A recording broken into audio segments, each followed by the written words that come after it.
अस्सलाम वालेकुम dear students, अपने नेक्स्ट लेक्चर के साथ हाजिर हैं। टॉपिक हमारा चल रहा है हाइड्रोजन बॉन्डिंग और उसके इफ़ेक्ट्स। उनमें आज हमारा टॉपिक है उनमें से cleaning action of soap and detergents, यानी किस तरह से साबुन और डिटर्जेंट्स जो है अपना क्लीनिंग एक्शन परफॉर्म करते हैं जी। तो लेट्स स्टार्ट द टॉपिक। देखिए बेटा, हमारे पास हम बात कर रहे हैं सोप की और डिटर्जेंट्स,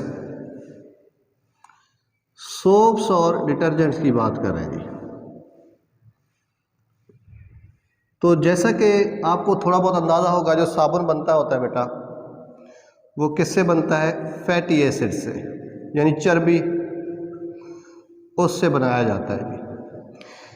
फैटी एसिड्स को हम रिएक्शन करवाते हैं किसके साथ बेटा? किसी बेस के साथ, जैसे कि मैं सोडियम हाइड्रोक्साइड डाल दूँ, ठीक है जी। तो फैटी एसिड से यहाँ पे बन जाता है जी सोप, यानी जब हम फैटी एसिड को रिएक्शन करवाएं किसके साथ? सोडियम हाइड्रोक्साइड को, और उससे बनेगा सोप। कैसे? ये मैं एक्चुअली आपको बता देता हूँ। फ़र्ज़ किया मेरे पास एक सॉल्ट है, एक एसिड है फैटी एसिड, उसको कहते हैं बेटा स्टीरिक एसिड। स्टीरिक एसिड, तो बेटा स्टीरिक एसिड जो है आपको पता है एनिमल फैट है, जानवरों से ये चर्बी हासिल होती है बेटा, एनिमल फैट है। और अगर इसका फार्मूला लिखा जाए तो C17H35COOH, स्टीरिक एसिड। मैंने इसके साथ रिएक्शन करवाया, जो कॉमन प्रोसेस है, जो आम किसी शहर में भी एक छोटा सा प्लांट लगाया जा सकता है साबुन का, वहाँ पे हम क्या करवाएंगे बेटा? इस स्टीरिक एसिड को हम रिएक्शन करवाएंगे कास्टिक सोडा के साथ। ये मेरे पास है जी कास्टिक सोडा, यानी सोडियम हाइड्रोक्साइड। तो जब कास्टिक सोडे के साथ रिएक्शन करवाया जाएगा तो यहाँ पे एक सॉल्ट बनेगा C17H35 और COONA। इसको कहा जाएगा सोडियम स्टीरेट। तो बेटा ये जो सोडियम स्टीरेट है, actually this is called soap. ये हमारे पास साबुन है जी। अब जनरल स्ट्रक्चर अगर हम किसी सॉल्ट की बनाएं, कार्बोक्सिलिक सॉल्ट की, तो बेटा कार्बोक्सिलिक सॉल्ट जो होता है उसकी जनरल स्ट्रक्चर कुछ यूं बनेगी। आर लगाएंगे, आर के साथ C डबल बॉन्ड OONA, ये कार्बोक्सिलिक सॉल्ट है जिसको हम सोप कह रहे हैं। तो आपने देखा होगा इसके दो एंड्स हैं बेटा, ये आपको नज़र भी आ रहा होगा। एक एंड जो है इसका आर पर मुश्तमिल है, जिसको अल्काइल कहते हैं जी, और आर क्या होता है? नॉन पोलर होता है। और दूसरा एंड जो है वो मुश्तमिल है बेटा C डबल बॉन्ड O और ONA, जिसमें सोडियम पर पॉजिटिव चार्ज होता है और ऑक्सीजन पर क्या होता है? Negative charge. और ये क्या है बेटा? पोलर पोर्शन है। इसका मतलब है जो पोलर पार्ट है it will be water soluble, ये पानी में क्या हो जाएगा? हल हो जाएगा। और जो नॉन पोलर पार्ट है ये पानी में हल नहीं होगा, वाटर इनसॉल्युबल पार्ट है ये पानी में हल होने वाला नहीं है मेरा बेटा। तो इसका मतलब किसी भी सोप में, जैसे कि हमारे पास सोडियम स्टीरेट ही को ले लें, तो ये वाला पोर्शन मेरा बेटा ये पोलर है, जबकि C17 जो है C17H35 ये क्या है? नॉन पोलर है। तो हमारे पास जो आम चर्बी से बनने वाला साबुन है उसमें भी दो एंड्स हैं जी, दो पोर्शंस हैं। कौन सा?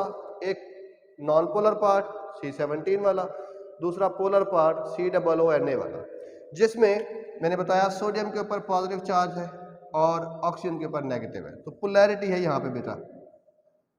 और फिर मैंने आपको बताया कि जो पोलर पार्ट है ये वाटर सॉल्युबल है। इसका मतलब है it will dissolve in the water.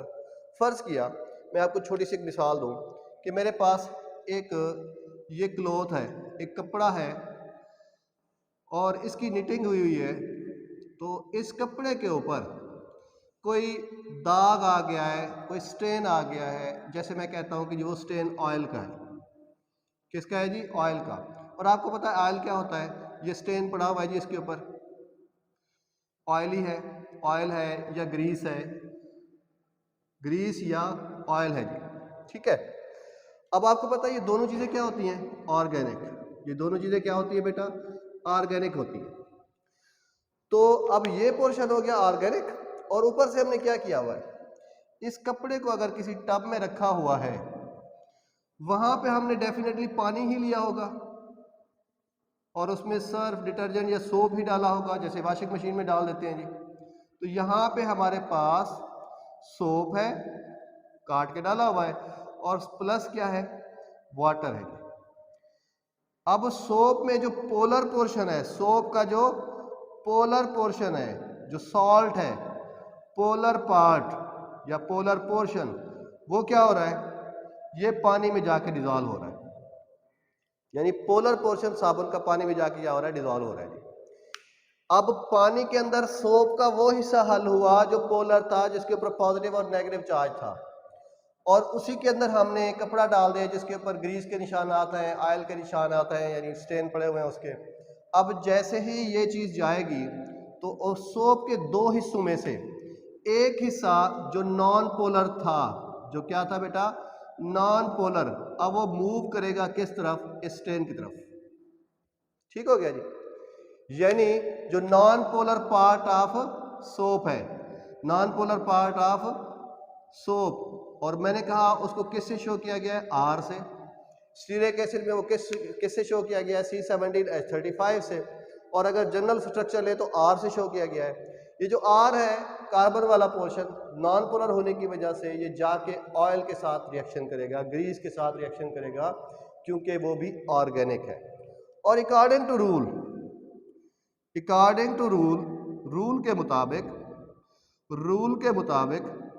Rule क्या कहता है? लाइक डिसॉल्व्स लाइक, एक जैसी चीजें एक जैसी चीजों को अपने अंदर हल करती हैं जी। तो अब जो निशान था, स्टेन था ऑयल का या ग्रीस का, वो भी ऑर्गेनिक, और जो चीज उसकी तरफ मूव करके गई है साबुन में से, वो भी क्या है? ऑर्गेनिक। आर पोर्शन है, डेफिनेटली ये ऑर्गेनिक है।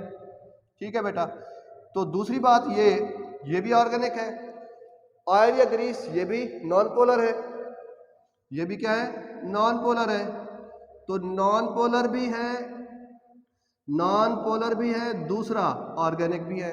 इधर जो साबुन का हिस्सा है वो नॉन पोलर भी है, ऑर्गेनिक भी है। तो जब ये दोनों आपस में यहाँ पे मिलेंगे तो दिस स्टेन, ये जो धब्बा है, स्टेन जो है, विल डिसॉल्व, हल हो जाएगा जी। ठीक हो गया जी। यानी जो ऑर्गेनिक पोर्शन था उसने ऑयल को, ग्रीस को अपने अंदर डिसॉल्व कर लिया। ठीक हो गया। ये अब वहां से उखड़ना शुरू हुआ, और यहां पे क्या पड़ा हुआ है? वाटर। और वाटर के अंदर क्या है? अब कौन सी चीज हल हो रही है? Polar portion. ये मैंने लिखा है जी, पोलर पोर्शन उसके अंदर हल हो रहा है। ठीक है। पोलर पोर्शन यहां पे हल हुआ, नॉन पोलर यहां ग्रीस के साथ लगा, ऑयल के साथ लगा, उसको वहां से एक्सट्रैक्ट किया। जैसे ही बाहर निकला, पोलर पोर्शन ने उसको अपने वहां से हटा दिया, और इस तरह से वो जो एक अच्छा खासा स्टेन हमें जो हट नहीं रहा था, हमने जब उसको साबुन के अंदर धोया, जब हमने उसको सर्फ के अंदर धोया, तो वो आराम से वहां से निकल गया और कपड़ा हमारा क्या हो गया? साफ हो गया। इसका मतलब ये हुआ कि हमारे पास जो सॉल्युबिलिटी है वो पोलर पोर्शन की वजह से है, जो कि पानी में हल होती है, और जो नॉन पोलर पोर्शन होता है वो कपड़े के साथ रिएक्शन करता है, वहां से स्टेन को रिमूव करता है। तो इस तरह से इन दोनों के बाहमी रिएक्शन से वो कपड़ा क्या हो जाता है? स्टेन फ्री हो जाता है। याद रखिएगा, ये जो मैंने आर लिखा है, इस आर से मुराद अल्काइल भी हो सकता है बेटा, और इस आर से मुराद कोई इराइल ग्रुप भी हो सकता है, यानी कोई बेंजीन टाइप का कंपाउंड भी हो सकता है, यानी बेंजीन कंटेनिंग कंपाउंड भी हो सकता है। बहरहाल ये आर है ऑर्गेनिक, और स्टेन भी अक्सर क्या होते हैं? ऑर्गेनिक होते हैं। तो ऑर्गेनिक के साथ रिएक्शन करके वहां से वो चीज़ एक्सट्रैक्ट हो जाती है, और कपड़े, पानी जो है पोलर पोर्शन के साथ मिलकर उसको क्या कर देता है? बाहर निकाल देता होता है। तो बेटा ये था हमारा आज का टॉपिक कि किस तरह से साबुन और डिटर्जेंट्स जो है कपड़े की सफाई करते होते हैं जी। तो उम्मीद है आपको तकरीबन सारी बातें समझ में आ गई होंगी। तो आखिरी एक रिक्वेस्ट लाइक कीजिएगा, शेयर कीजिएगा और बेल के बटन को ज़रूर दबाइएगा।